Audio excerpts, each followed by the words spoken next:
अस्सलाम वालेकुम। मैं हूं सलीम खालिक और आप लोग देख रहे हैं प्रोग्राम क्रिकेट कॉर्नर।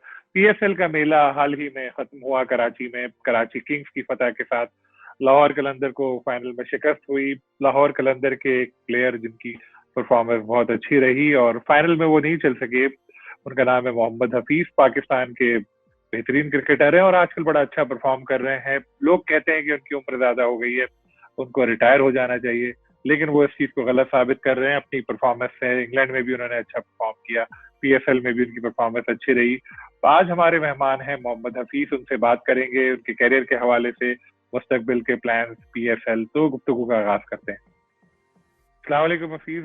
कल पीएसएल का फाइनल हुआ और आपकी टीम टाइटल नहीं जीत पाई और यकीनन आप बड़े मायूस होंगे, लेकिन बहुत शुक्रिया आपने वक्त दिया। तो क्या आपको ऐसी वजूहात लगी जिसकी वजह से इतना अच्छी आपकी टीम की कैंपेन जा रही थी, लाहौर कलंदर की फाइनल में परफॉर्म नहीं कर सकी तवक्कुआत के मुताबिक? मेरा ख्याल है कि फाइनल तक पहुंचना एक बहुत बड़ी कामयाबी थी, जिसमें तमाम प्लेयर्स और मैनेजमेंट का बहुत ही अहम रोल था यहाँ तक पहुंचने का। Yes, on the day I think we all played badly. हम लोग अच्छी एग्जीक्यूशन ऑफ स्किल्स नहीं कर सके। आई थिंक आकिब भाई इसके बारे में बात कर चुके हुए हैं कि थोड़ा मिसरीड किया पिच को। उस पिच पे setting out total was difficult, लेकिन हम लोगों ने ऑप्ट किया bat first. That was I think एक ऐसा डिसीजन था कि जो हमारे फेवर में हो सकता था अगर हम लोग पहले बॉलिंग करते। लेकिन जो भी डिसीजन आया उसके मुताबिक हमने अपनी एग्जीक्यूशन ऑफ स्किल्स अच्छी नहीं की एज ए बैट्समैन, और हम वो रन्स बोर्ड पे नहीं लगा सके जो दूसरी टीम को अंडर प्रेशर करते। और बाद में I think it was quite easy कि 134 135 का एक टारगेट था जिसको चेस करते वक्त कोई भी टीम जो है वो प्लान कर सकती है और एक नॉर्मल क्रिकेट खेल के उसको चेस कर सकती है। और आई थिंक कराची को भी क्रेडिट देना पड़ेगा कि जिस तरीके से उन्होंने इस पूरी पीएसएल के अंदर अच्छी अपनी टीम के कॉम्बिनेशंस के साथ वो आए। और I think they were emotionally very attached with this tournament. Dino के वफात के बाद, उनके फौत होने के बाद आई थिंक एक उनके अंदर बॉन्डिंग और ज्यादा स्ट्रॉन्ग थी और वो उनमें ज्यादा हंगर थी टू विन दिस कंपटीशन। और मैं मुबारकबाद दूंगा कराची किंग्स को, उनकी तमाम मैनेजमेंट को और लेट डीन जोन्स को। With the same time I think हमारे लिए एक बेहतर सफर था। यस, आप जीतने के लिए खेलते हैं, लेकिन हम लोग अनफॉर्चुनेटली उस मैच में अच्छा नहीं खेले। लेकिन ओवरऑल आई थिंक अगर आप मोमेंटम, अगर आप परफॉर्मेंस, इंडिविजुअल परफॉर्मेंस पे जाएंगे तो लाहौर कलंदर ने इस मरतबा बहुत से बॉक्सेस पे टिक किया। तो एक मैच पहले आपने तने तनहा शावर ज़ल्मी के खिलाफ अपनी टीम को मैच जिताया था और सब लोग यही बातें कर रहे हैं कि आप इन दिनों अपने कैरियर की बेहतरीन फॉर्म में हैं। तो क्या आप एग्री करते हैं? नहीं, देखें, ऑब्वियसली जब आप परफॉर्म करते हैं और आप अगर कंसिस्टेंटली परफॉर्म करें तो लोगों की राय यही होती है आपके बारे में। लेकिन मैं समझता हूं कि मैं पिछले 2-3 साल में मेरी जो गेम में वाइट बॉल क्रिकेट में जो चेंज आई है वो माइंडसेट के साथ आई है और थोड़ी सी मैंने अपने वर्क एथिक्स को थोड़ा चेंज किया है। अब मैं टेक्निकली बहुत ज़्यादा अपनी टेक्निक पे काम नहीं करता, क्योंकि मुझे पता है कि मेरी टेक्निक जो डेवलप हो चुकी है वो वैसी रहेगी। अब मैं उसकी अपनी गेम इनहेंस करने की जो स्किल्स हैं, अपने स्किल्स की इन्हेंसमेंट के ऊपर मैं काम करता हूँ, जिसमें पावर हिटिंग को मैंने अपनी गेम के अंदर ऐड किया है। अपने जो गेम प्लान्स हैं उसको मैंने चेंज किया है। तो आई थिंक इन 2-3 चीज़ों को करने से ऑब्वियसली फिटनेस को मैं हमेशा मेंटेन करता हूँ, कभी भी मैंने फिटनेस के ऊपर कॉम्प्रोमाइज़ नहीं किया। तमाम यंगस्टर चाहे वो 18 साल 19 साल के हों या 25 साल के हों, मैं उनके साथ कम्पीट करता हूँ और जिस लेवल के ऊपर वो अपनी फिटनेस को रखते हैं मैं वहीं पे अपने आप को रख के मैं अपनी फिटनेस को खुद जो है वो बहुत ज़्यादा उसके ऊपर टाइम देता हूँ। तो I think fitness, work ethics को चेंज करना, अग्रेसिव क्रिकेट खेलना, हार्ड हिटिंग को बीच में बहुत ज़्यादा उसके ऊपर काम करना, आई थिंक इन 3-4 चीज़ों ने मेरे गेम के अंदर जो है वाइट बॉल क्रिकेट के अंदर बहुत बेहतरी लेके आई। ये तो बिल्कुल आप ठीक कह रहे हैं। आपकी उम्र पे अक्सर बात होती है कि 40 इयर्स के आप हो गए, और मैं झूठ नहीं बोलूंगा, कुछ अरसे पहले तक मुझे भी थोड़े शकूक थे आपकी फॉर्म के हवाले से, लेकिन आपने मुझ समेत बहुत सारे लोगों को गलत साबित किया है। तो जैसे आपने कहा कि फिटनेस पे आप ज्यादा तवज्जो दे रहे हैं, तो मेन रीजन यही आप कहेंगे अपनी कामयाबियों का? ये बहुत जरूरी है। देखें, एज ए प्रोफेशनल क्रिकेटर आप की फिटनेस अगर आप डाउन चले जाएं तो आपके स्किल्स ऑटोमेटिकली डाउन जाते हैं।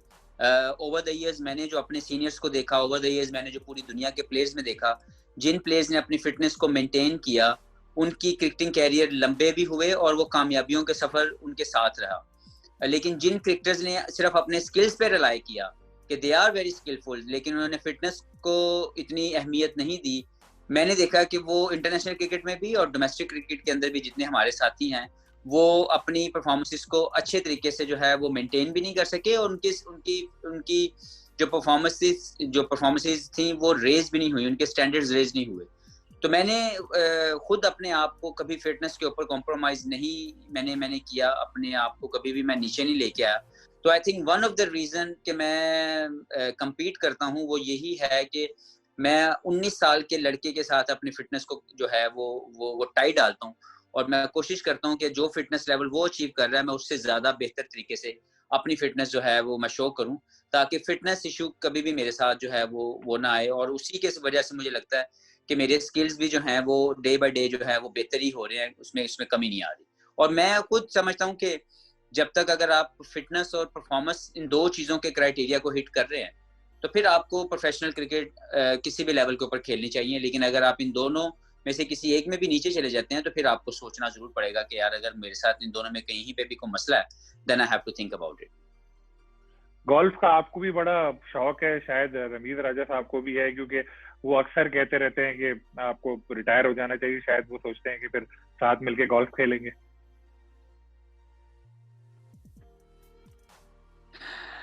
नहीं, आपने दो चीजों को डिफरेंट जो है वो चेंज कर दिया है। गोल्फ खेलना यस मुझे बहुत शौक है, मैं खेलता हूँ और अपने ऑफ टाइम को अच्छा यूटिलाइज करता हूँ, और एक बहुत ही अच्छी गेम है जिसमें मैं मेंटली तौर पर बहुत ज़्यादा रिलैक्स होता हूँ। और ये क्रिकेट के साथ बहुत ज़्यादा इसकी एसोसिएशन है, इसमें आपकी बैट स्विंग और आपकी जो कनेक्शन ऑफ द बॉल है ये काफ़ी बेहतर होता है और आप कंसंट्रेशन के साथ खेलते हैं, तो इसलिए मैं गोल्फ को बहुत इंजॉय करता हूँ। रही बात रमीज भाई की, तो मैं पहले भी कह चुका हूँ कि हर शख्स को पाकिस्तान के अंदर या हर जगह के ऊपर अपनी राय का जो है इजहार करने की पूरी आज़ादी है, और मैं हमेशा उसकी रिस्पेक्ट करता हूँ, जो कोई भी जिसकी भी राय है। लेकिन जैसे रमीज भाई की आप बात कर रहे हैं तो उनके क्रिकेटिंग कैरियर के ऊपर तो मैं उनको एक्नॉलेज करता हूँ, जो सर्विसेज उन्होंने पाकिस्तान के लिए दिए as a batsman, as a player. लेकिन उनकी क्रिकेटिंग सेंस और गेम अवेयरनेस के ऊपर मुझे हमेशा से रिजर्वेशन रही है। मुझे लगता है कि मेरे 12 साल का बेटा है, और उसकी अगर मैं कभी आपसे भी बात करूँगा तो उसकी गेम अवेयरनेस और उसकी गेम सेंस रमीज भाई से बहुत बेहतर आप जो है उसको जज करेंगे। तो उनके मसाइल तो हैं उनकी अपनी गेम अवेयरनेस और उनकी जजमेंट को लेके वो, लेकिन फिर भी उनकी राय है, अगर वो समझते हैं अपनी राय का इजहार उन्होंने इसी तरह करना है और करते रहते हैं, और अपने सोशल मीडिया के ऊपर यूट्यूब चैनल्स की कामयाबियों के लिए उनको मिर्च मसाले की जरूरत है और वो इस्तेमाल करते हैं, करते नहीं, मुझे उससे कोई इतराज नहीं है। लेकिन रही बात मेरी अपने क्रिकेटिंग कैरियर की, तो वो मेरा फैसला होगा जब भी मुझे लगा कि मैं जो मैंने बात की कि अगर मैं मेरी परफॉर्मेंस और जो मेरा फिटनेस स्टैंडर्ड है अगर मैं उसको मीट ना कर सका किसी भी वक्त, या मुझसे बेहतर कोई भी मुझे लगा कि पाकिस्तान के लिए प्रोडक्ट रेडी है और वो उसको खेलना चाहिए पाकिस्तान के लिए, तो मैं बहुत खुशी खुद ही साइड पे हो जाऊंगा, क्योंकि मैं अपने कैरियर से बहुत सेटिस्फाइड हूँ कि मैंने ईमानदाराना तरीके से पाकिस्तान की खिदमत की है, और मजीद जब तक मैं समझता हूँ कि मैं कर सकता हूँ मैं जरूर करूंगा, और ये फैसला टोटली मेरा होगा। तो आप अपने आप को अगले साल जो इंडिया में वर्ल्ड कप होना है वो खेलते हुए देख रहे हैं? जी डेफिनेटली, मैं उसके लिए पूरी जो है अपनी तैयारी में हूँ। अपने आप को जो मैंने बात की है कि पहली बात तो ये है कि वर्ल्ड कप बहुत दूर है, प्लान मेरा यही है कि मैं अपनी फिटनेस और अपनी परफॉर्मेंसेस को मेंटेन करूं, और अगर पाकिस्तान की टीम के अंदर मैं वैल्यू ऐड कर सकता हूं एज ए प्लेयर तो मैं अपनी सर्विसेज ज़रूर चाहूँगा कि मैं पाकिस्तान के लिए दूं, और चाहता यही हूँ कि मैं वर्ल्ड कप टीम का हिस्सा रहूं और उसमें अपनी कामयाबियां खुद भी लूं और पाकिस्तान के लिए जो है वो मजीद कामयाबियां हासिल कर सकूं। आपका बॉलिंग एक्शन जो थोड़ा सा एक इशू आया था वो तो क्लियर हो गया था अर्लियर दिस ईयर, तो उसके बाद अभी आप कम बॉलिंग क्यों कर रहे हैं? क्या कैप्टन से कभी ऐसी बात नहीं होती बीइंग अ सीनियर कि भाई मैं भी बॉलिंग करना चाहता हूँ, या इस वक्त मुझे आजमाओगे तो मैं ज्यादा कामयाब साबित? नहीं, अब मैं तो काफी मरतबा जिन कप्तानों के अंडर मैं खेलता हूँ उनके सामने अपने हाथ घुमाता रहता हूँ कि उनको मैं याद कराऊं कि मैं बॉलर भी हूँ, लेकिन अब उनकी मर्जी गेम प्लान के अंदर अगर उनको जब भी जरूरत पड़ती है तो मैं बॉलिंग करता हूँ। अभी देखें रिसेंटली जो PSL भी पूरा मैं खेला हूँ, मैं मोस्ट इकोनॉमिकल बॉलर हूँ, लेकिन उसके बावजूद मुझे कम ओवर मिले। तो मैं क्या कह सकता हूँ, लाइक कप्तान है, उसकी अपनी मर्जी है, उसके अपने प्लान्स हैं। जब भी टीम को जरूरत पड़ती है और कप्तान अगर मुझे समझता है कि मैंने बॉलिंग करनी है, तो मैं तो आज भी 4 ओवर का बॉलर हूँ, T20 में 10 ओवर का बॉलर हूँ, वनडे क्रिकेट में। तो ये डिपेंड करता है कि कप्तान कैसे मुझे इस्तेमाल करता है। मैं आपको काफी सालों से जानता हूँ, आपके कैरियर के शुरू से बल्कि मैं आपको जानता हूँ। मैंने एक चीज नोट किया आपके अंदर के गुज़िश्ता कुछ अरसे में, आप कुछ सालों में बल्कि मैं कहूंगा कि आप में एक बेखौफी आ गई है कि मतलब अब आप बड़ी से बड़ी बात करते हुए भी कोई झिझकते नहीं है। जैसे पहले आमिर के लिए कोई बात नहीं कर रहा था, आपने कहा, फिर शर्जील के बारे में भी आपने बात बोली, फिर डोमेस्टिक क्रिकेटर्स का केस थे कि आप प्राइम मिनिस्टर के पास गए। तो क्या अब बिल्कुल खौफ नहीं होता? क्योंकि एक तो क्रिकेट खेल भी रहे हैं, बाकी हमारे यहाँ जो रिटायर हो जाते हैं वो भी इस बात से डरते हैं कि यार बाद में बोर्ड में भी जॉब वॉब की हुई तो फिर नहीं मिलेगी। क्या ऐसी तब्दीली आपके अंदर कैसे आई?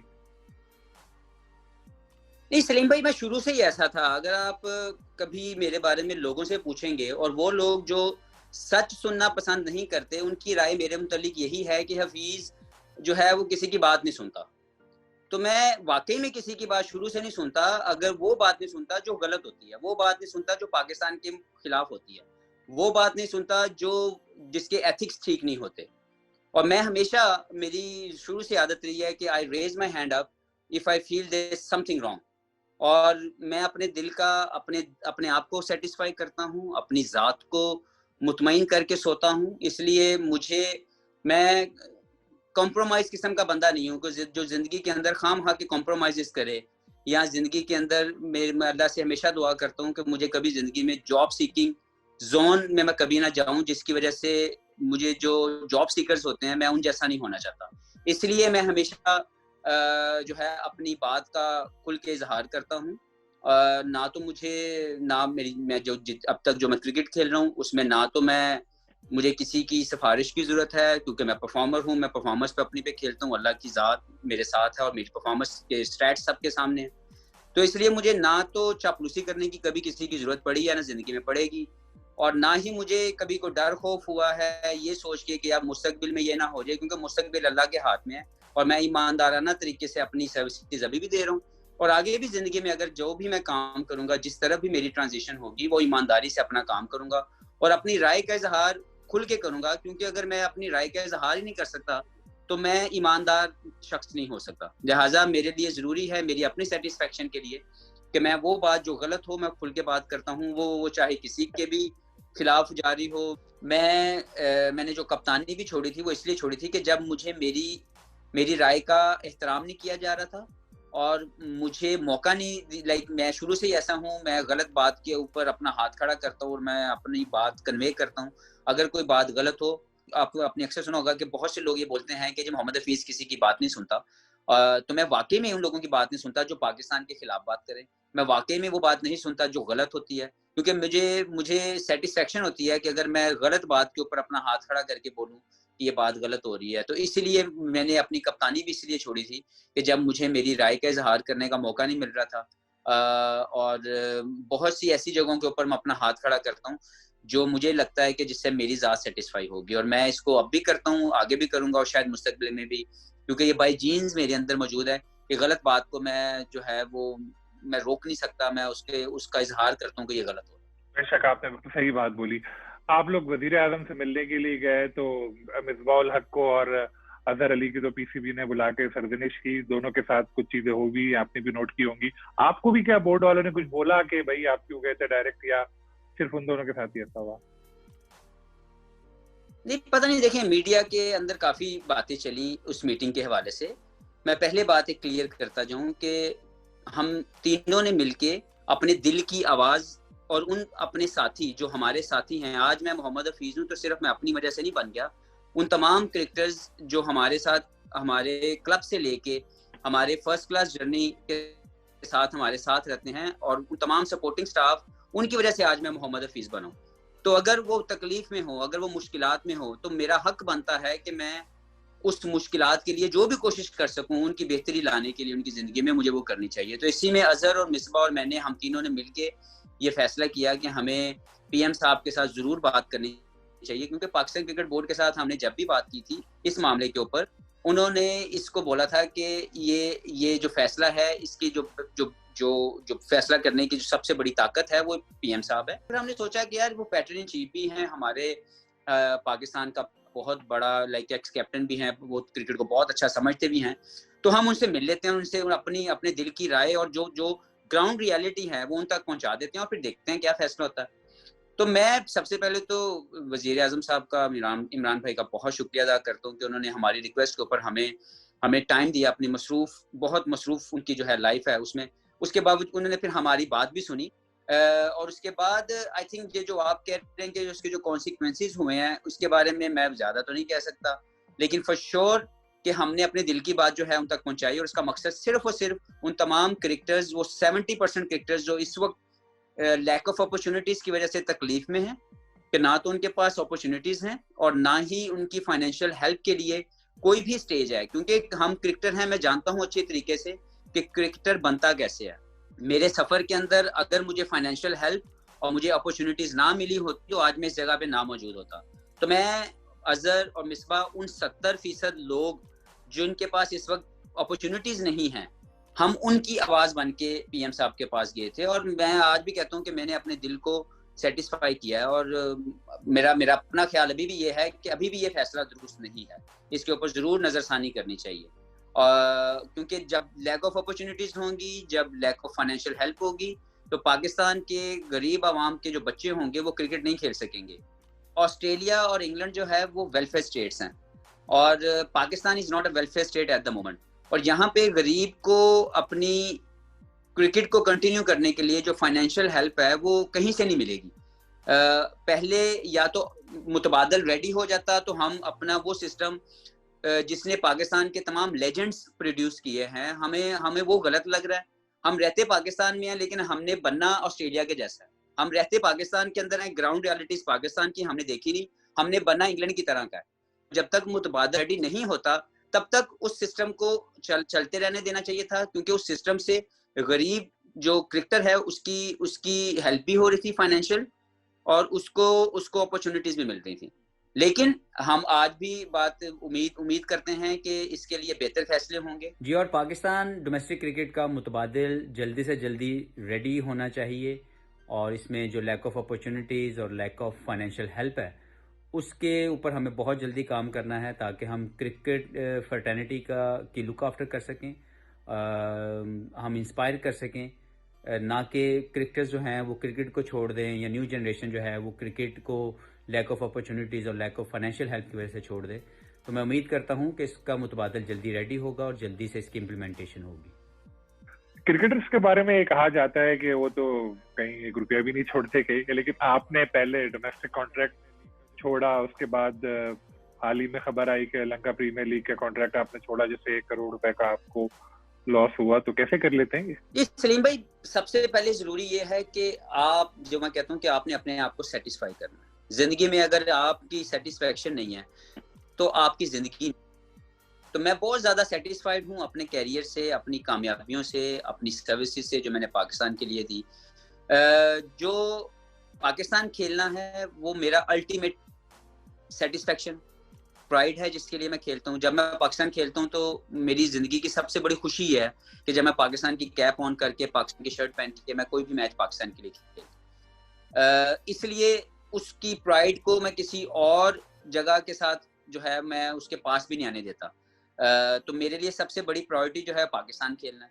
तो इसलिए मैंने जो है बाकी ये तो अभी हुआ, इससे पहले भी बहुत से ऐसे कॉन्ट्रैक्ट्स आए जिसको मैंने ठुकरा दिया, क्योंकि मेरे लिए अल्टीमेट जो सेटिस्फेक्शन है वो पाकिस्तान की प्राइड हासिल करना है। और दूसरी बात, जो डोमेस्टिक का कॉन्ट्रैक्ट था वो मैंने इसलिए छोड़ा क्योंकि देखें बहुत ज़्यादा ये सिस्टम चेंज होने की वजह से जो पाकिस्तान के बहुत, जो मैंने बोला, तकरीबन 70% प्लेयर्स हैं जो फाइनेंशियल उनकी हेल्प नहीं हो पा रही।